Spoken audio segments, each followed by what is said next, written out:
नित्यानन्देश्वर समारम्भां नित्यानन्देश्वरि मध्यमाम् अस्मदाचार्यपर्यन्तां वन्दे गुरुपरम्पराम्.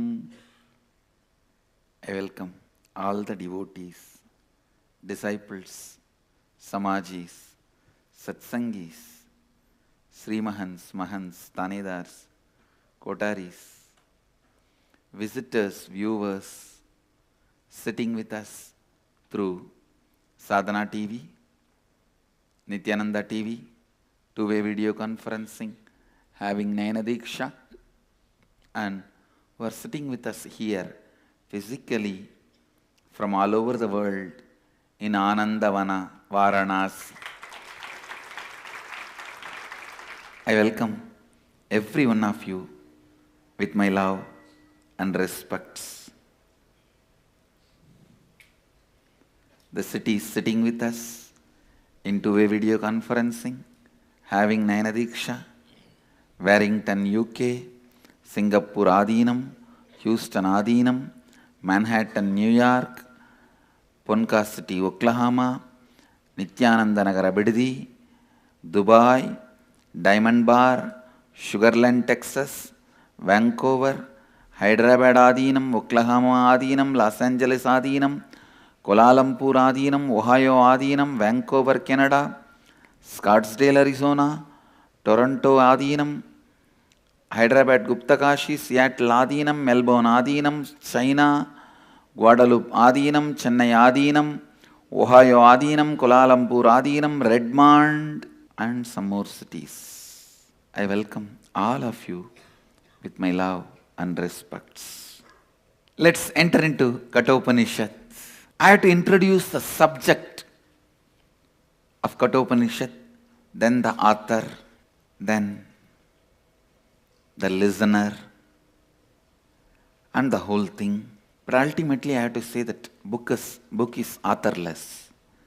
Even Yama reads the Akashic records about death. So it is not his own words. He only reads the Akashic records. That is why it is authorless. Death, the subject of Kathopanishad. Understand death as the end of the known frightens you. Whatever you know, the known people, known wealth, known good, known bad, whatever is known is coming to an end, stand still. That is why it frightens you. Listen with awareness. Whatever is known is coming to a standstill. Because whatever is known is coming to a standstill, you are afraid of death. Then, are you happy with whatever is known and to live with it? Where is the gap? Neither you are happy with whatever is known, ready to live with it, nor you are ready to give up whatever is known and ready to go beyond and rejuvenate yourself. See how we are stuck. Understanding about death will liberate you from this catch-20, where you are caught. Being caught cannot be considered as living. So understand, all of us know only two states in our life: death and dying. Death and dying.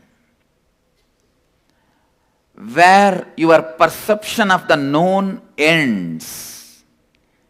It is called death, where your perception continues to torture you.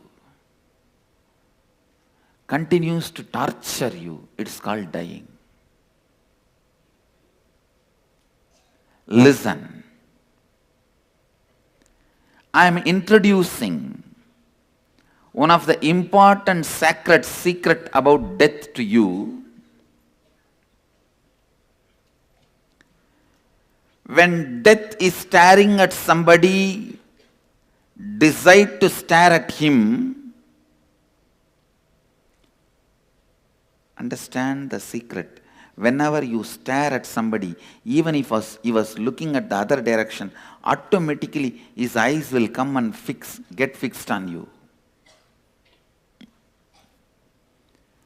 Death may be staring at some other direction.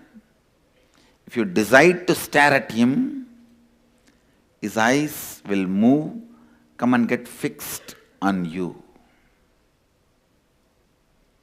That will be a beautiful looking at each other. That will be the best way of looking at each other. Because when he is looking at somebody, if you are staring at him, then his attention falls on you. Slowly, slowly, slowly, both vision will merge. You will have enough time to breathe, enough time to align yourself, enough time to settle with whom you are staring, to whom you are staring, with whom you are going to share yourself. But when he is staring at you, it will be too much heavy. It will be literally like a me burning somebody. When Mahadeva stares, you can't look back. You won't be able to look back. You won't be able to stare back. Before death decides to look into your eyes, decide to look into his eyes. Before it decides to look into your eyes, decide to look into his eyes. Because during the dying, listen, I am equating you staring at the eyes of the death when he is staring at somewhere as dying, and he is staring at you directly is death. He staring at your eyes directly is death. You staring at him when he is staring at somebody else is dying. One good thing, during the process of dying, the process of rebirthing is more known and available to you. Is more known and available to you. Your biomemory can cherish the dying and rebirthing in a beautiful way and transform itself. Few days before, there was a confusion created by one of my Mahants in Biddi. Why I am saying confusion? There is a difference between confusion and doubt. Doubt means you ask, when I answer, you accept it. You accept the answer and evolve. That is called doubt. Confusion means even if I give answer, you are not ready to listen. You are rejecting the decision. You are rejecting the clarity. So few days before, some of my Mahants have created a confusion. If enlightenment is what is required, we can just die in Varanasi. We will be liberated. We will have enlightenment. The stupid fellows don't know. Then it took such a long time for me to make them understand. I don't think still they've understood or grasped. Listen. Most of you also may be having this doubt or confusion. That is why I am talking about it. While you are living, you should go through the birth and death and reborn. Your bio-memory should enjoy the transformation. Your muscle memory should enjoy the transformation. Only then you will taste enlightenment. You will taste Jivan Mukti. If you die in Varanasi, you will have liberation.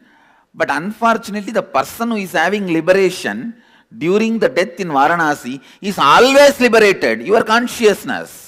The person who is suffering with the bondage, the biomemory, and your mind, your body, that is anyway going to only get destroyed.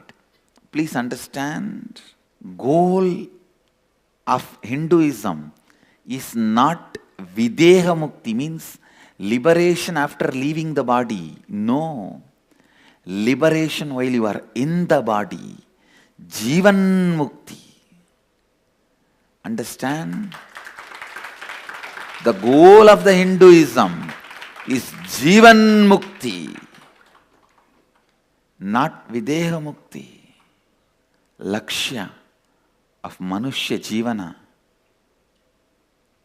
is not Videha Mukti. That is too easy to get it. Just come and live in the Varanasi. When you die, you will get it. But one thing, even Kalabhairava doesn't allow that easily everyone to die here. I know people who lived whole life in Varanasi, just a small cough and cold, went to a hospital which is just outside the border of Varanasi and died there. And I have also seen people never visited Varanasi, just landing into Varanasi first time. In the flight, the moment the flight has entered the boundaries of Varanasi, left the body and got liberated. Understand? Even in that, it is not that straight, simple game. There is a very big power behind even letting you die in Varanasi. Vishwanatha does not allow anyone and everyone to die in Varanasi. I have seen many Ramakrishna Mission sadhus. They will come here to die in Varanasi. But of course, sadhus, most of them, I can say almost everyone's request is granted by Kalabhairava. But a common man, many people, common people, they come and stay here whole life. Just one sneezing, wheezing, breathing problem, they go to Birla Hospital, which is outside the boundary of Varanasi, die there, over. The goal is not Videha Mukti. It is Jivan Mukti. While you are living, stare at the death. Constantly dying is happening in you. Many things with which you associate yourself are moving away from you. Many things about which you are afraid are getting closer to you. All this is dying. Many things which you are feeling closer moves away from you. Many things about which you are afraid gets closer to you. He is dying. Anybody who consciously allows the dying process will understand every moment Kala is working on you. Every moment Kala is working on you. There is so much of powerlessness. Powerlessness based focus on death. But if you turn your attention on dying, the powerlessness will be removed from death.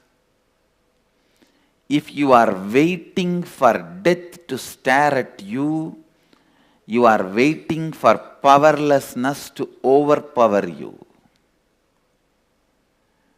If you are staring at him, when he is staring at somebody else, you are removing the powerlessness from death. Understand? As a Hindu incarnation, authority on Hindu tradition, Upanishad, and the Hindu way of living and Hindu goals, Hindu ambitions, I tell you, first and foremost commandment of Hinduism is, thou shalt not die. Do what it takes. Do what it takes. Thou shalt not die. That's the first and foremost commandment for Hindus. Fools are those who die. Stupid are those who plan for liberation after death. Hypocrites are those who never look into the eyes of death while living. Criminals are those who are diverting others' attention also from the death by stupid, shallow, shady lifestyles. Any lifestyle which is trying to divert your attention from looking into the eyes of the death and ability to go beyond death, that lifestyle is shady, shallow, stupid, hypocritical, blind. Criminals are those who are promoting those lifestyles and diverting your attention from the original need of life going beyond death. Those are the fellows. Blind leading the blind. This Upanishad says, the blind leading the blind, both fall into the ditch. In Varanasi, very quickly they will fall. Because every few steps we have a ditch. Do not be led by blind. Don't get diverted by the stupid fellows and their lifestyle theologies, which is diverting you and your attention from the original need of soul consciousness. The original need of you is facing the death, looking into the eyes of the death, staring at death before he stares at you. When he stares at you, you will be scared. No. Stare at him before he stares at you. Upanishads are using a beautiful word. Dhirah means who has the ability to stare at the death before even he stares at you. Who has the courage to stare at death before even he stares at you. Understand, if you are waiting for him to stare so that you can stare back, you won't be able to. You will just close your eyes tightly and give up on you. Closing your eyes tightly and going through the death is giving up on you. Don't be a coward. This Upanishad uses the maximum words identified with courage and boldness. Understand? All the other Upanishads uses very sweet words. Mangala, Chinmaya, Chidambara, Isha. All these sweet words. But this Upanishad, it is so different because a Brahmin thinking trend, a Brahminical thought trend never uses the words like a courage, boldness, because that is not there in their thought trend. Those words are not used so much. The aggressive words are not used so much in any Brahminical thought trend literature. But this is the first Upanishad where I see so much of vocabulary, so much of words used to explain and express courage, boldness, authenticity. The word Shraddha Vivecha first time appears in Sanskrit literature on this Upanishad. And the word Dhirah first time appears in Sanskrit literature in this Upanishad. Maybe because Yama is a Shaivite, not a Brahmin.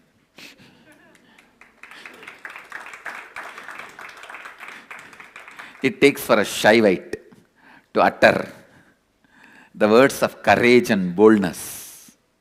He is so straight and dedicated to his work. Even in Markandeya's issue,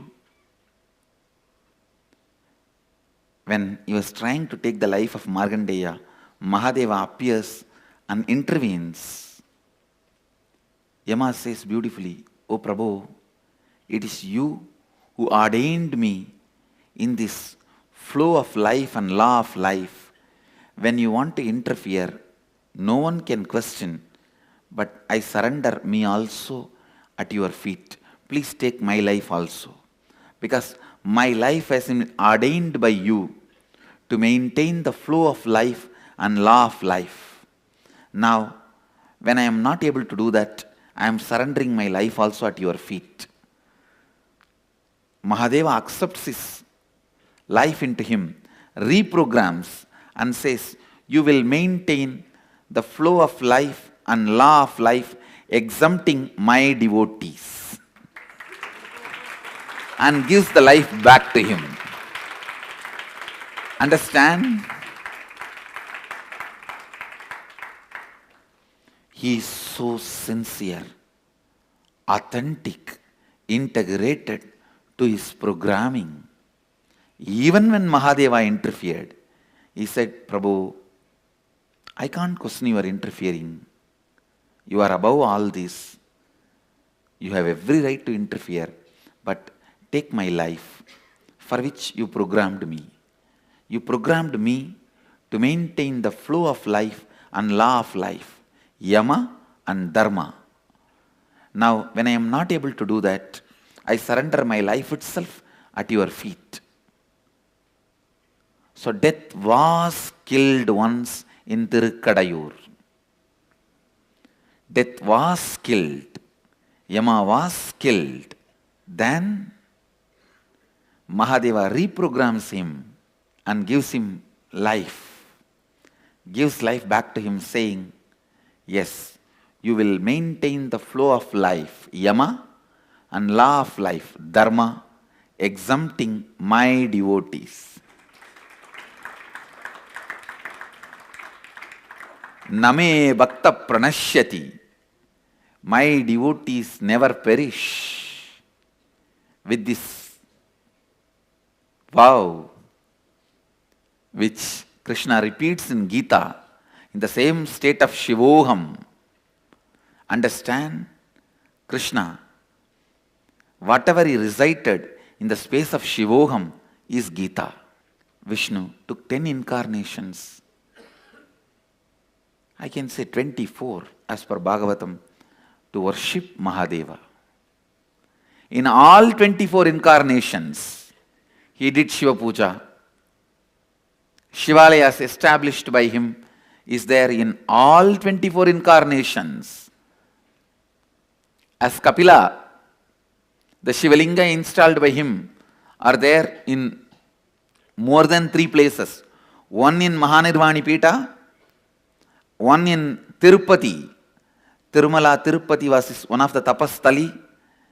Below the Tirumala, in Tirupati, there is a beautiful Shiva temple, Kapileshwara Swami Devasthanam. That Shivalinga was installed by him, worshipped by him. There is a falls, waterfalls, where he took bath, that is Kapila Tirtha. He lived in Tirumala, Tirupati. There is one more in the central India, Madhya Pradesh. As each incarnation, he lived,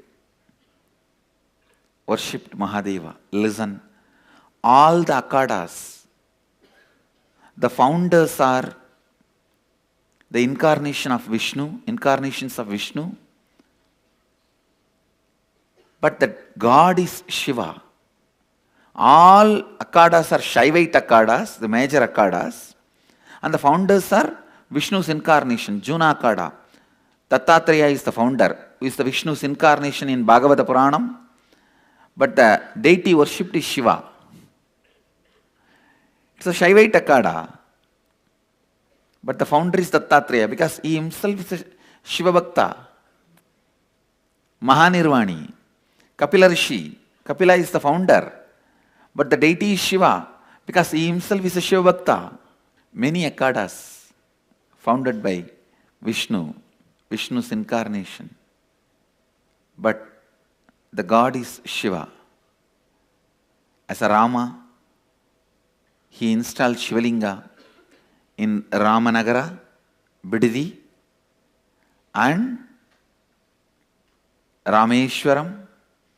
Please understand, when he stayed in Ramanagara, he and Sita, that's the time he killed Kakashura.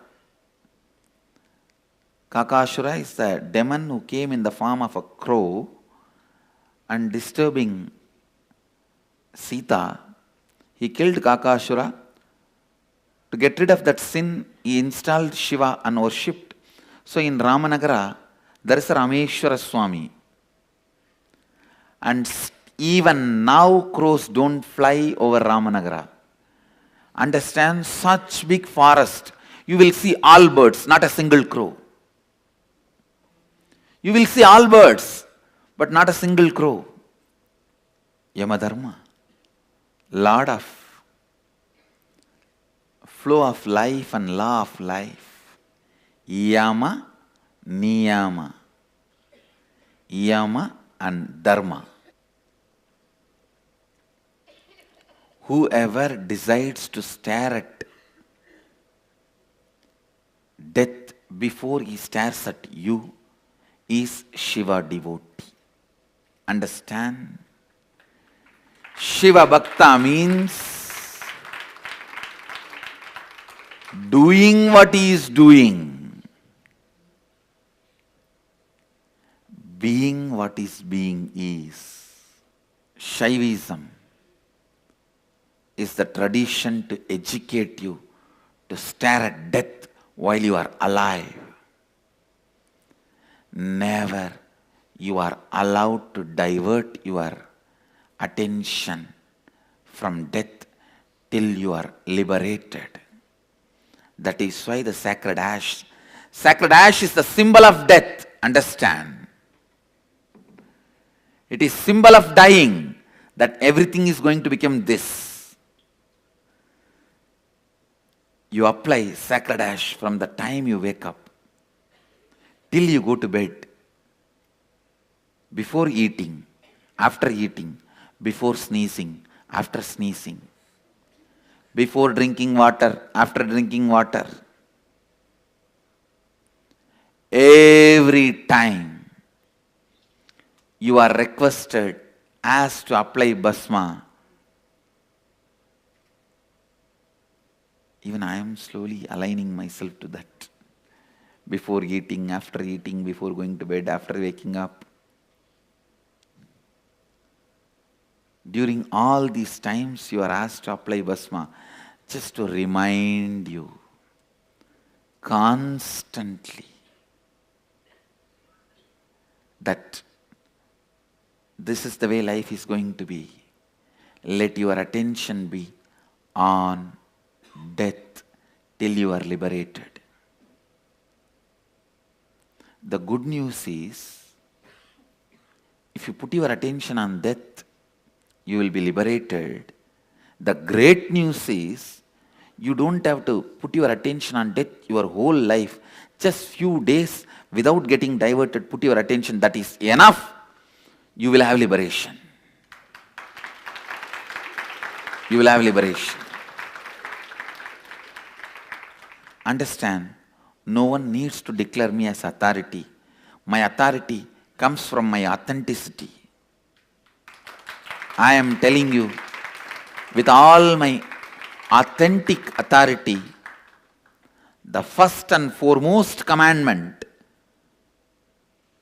for human beings, not just Hindus alone, for whole humanity is, thou shalt not die. Thou shalt not be born. If the mistake is already made, at least thou shalt not die, so that you don't reborn. While you are staring at the death, while you are living, if you stare at death while you are living, your bio-memory and muscle memory will start getting transformed. Your living bio-memory and living muscle memory will start celebrating life. Understand, transformation need to be tasted, sipped, enjoyed, celebrated. Just like sipping a cup of coffee or a high quality tea. Transformation, enlightenment, mukti need to be tasted while you are in the body. It needs to be enjoyed while you are in the body. It needs to be celebrated while you are in the body. That is what exactly I am doing in everyday process here in Shivoham.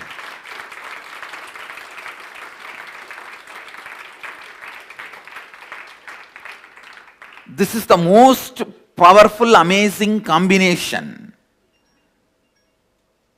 of inner awakening I have ever done. Please understand. Don't think this is a usual statement I make about every inner awakening. No.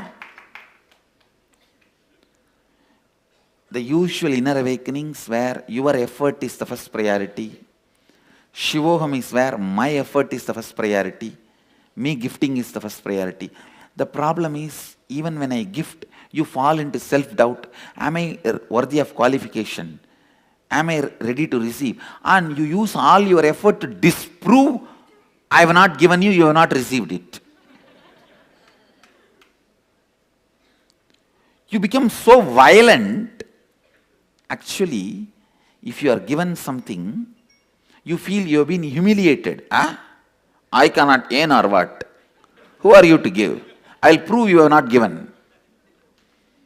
The feeling humiliated turns into violence and anger, and you use all your energy to prove, I have not given you and you have not received it. So first time, I have put the best of both, your effort and my contribution. First, you go through your effort, you do completion. Then I make it happen by my contribution. Then you do samskara dagana kriya. Then whatever you can't do, I intervene and clean it up. Then you do root pet and completion. Then whatever you can't, I am intervening in the process of Shivoham and doing it. It is such an amazing, beautiful, I can say one of the most powerful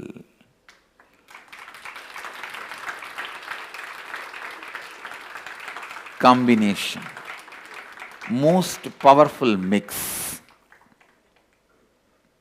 The right ratio, right way, right space. No, it has become a nature of human being, especially in the modern day. You are brought up with so much of arrogance and ego as a survival need in the society. If you are given something, or even you are told you are given something, you feel, I can't earn or what? Who are you to give? You feel humiliated, and that feeling humiliated turns into anger and violence, and you direct it on me just to prove you have not been given or you have not received it. People are ready to die just to stand up for what they believe, not what is reality. What they believe as reality. What stupid people. Sometimes I see people tell, I can't do all that, Swamiji, just grant me death.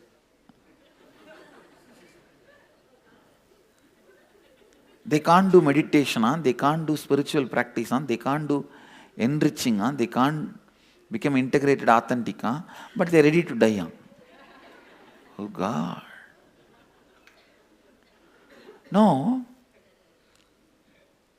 you are so convinced.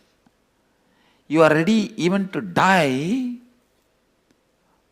but you don't want to change what you are convinced as reality. What a stupid human beings. Stupid human beings. Stupid power of the infinity human beings. Not stupid square and stupid cube and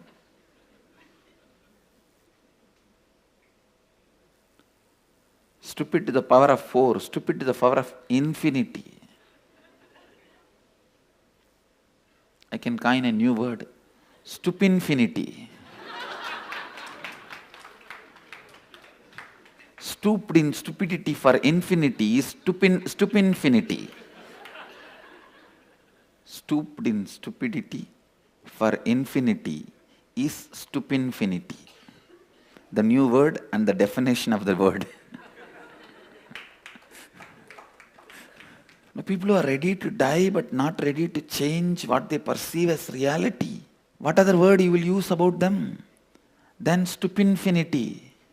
Due to the requests of so many devotees and many people from our Sangha, I decided that last 7 days I'll open it to anyone who wants to be part Shivoham in Shiva's Home program. Shivoham in Shiva's home. Still it is not too late to taste Shivoham in Shiva's home. Shivoham in Shiva home. So I welcome all of you. Come and be part of Shivoham in Shiva's home. Last 7 days, 21 to 27. The last 7 days to be here for Shivoham in Shiva home. May 21st to 27th. I am not going to say call now, call now, call now like American TVs. I am just going to say pack your bags and book your flight and be here.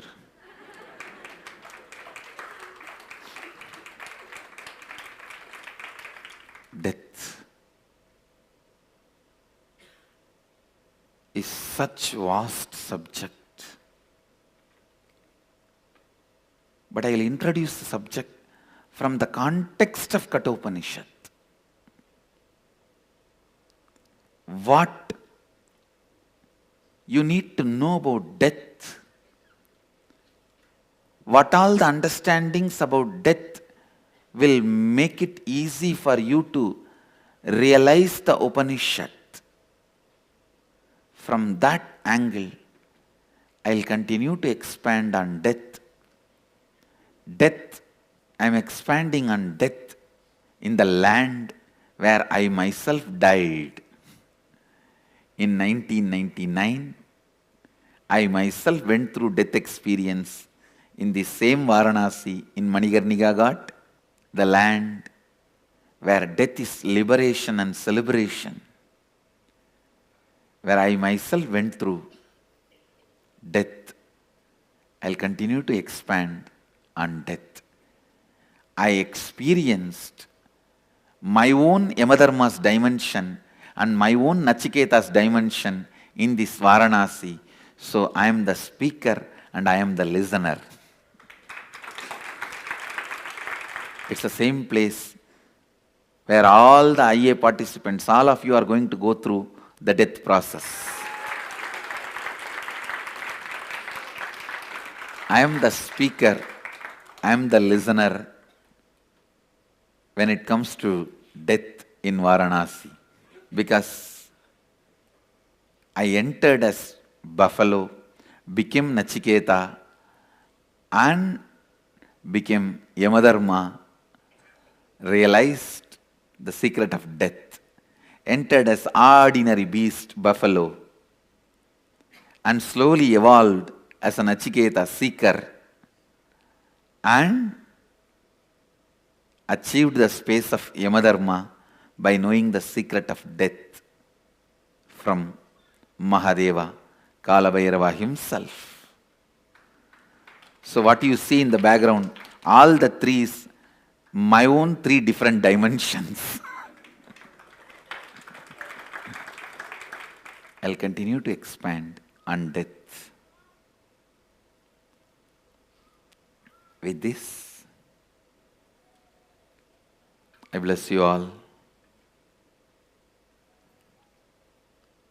Phoenix Adinam, Ma Jayananda, Rasikbai's wife, Ma Jayananda, birthday blessings with all the auspiciousness. You will be with me, I'll be with you. Be blissful. Houston, Vishnu Tyagarajan, birthday blessings. With all the auspiciousness, you will be with me, I'll be with you. Be blissful. And